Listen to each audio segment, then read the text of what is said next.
সুপ্রিয় দর্শক মণ্ডলী, আমি ক্রাইম রিপোর্টার ধ্রুব। আমরা আছি দিগন্তপুর কবরস্থানে। এখানে পুলিশ এবং ফরেনসিক টিম একসাথে কাজ করছেন। কবরস্থান থেকে লাশ উঠিয়ে ফরেনসিকে পাঠানো হচ্ছে। সবচেয়ে ভয়ঙ্কর যে ব্যাপার হলো সেটি হচ্ছে নতুন বেশিরভাগ কবরেই কোনো লাশ নেই। স্যার, এই কবরে কোনো লাশ নেই।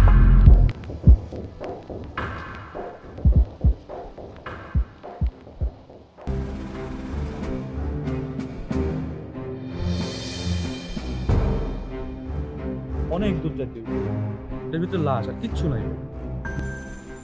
আর আমার মেয়ে কোথায়? খাদ্য, বস্ত্র, শিক্ষা, বাসস্থান, আরেকটা দান কি স্যার? চিকিৎসা।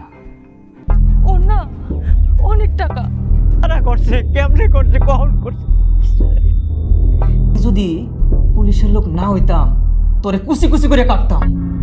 চাচা, যে যারে ভালোবাসে সে তার সঙ্গে থাকতে চায়, আর যে আল্লাহরে ভালোবাসে সে তাড়াতাড়ি আল্লাহর কাছে যাইতে চায়। আমি ভয় পাবো কে চাচা? কিন্তু সেই দিন আমি যা দেখছি স্যার, পৃথিবীর সকল মানুষের মাইরা ফেললেও আমার কোনো কষ্ট লাগবে না স্যার।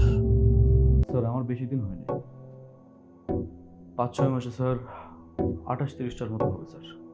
শালার তো দেখি সাইকো থ্রিলারে আটকে গেলাম।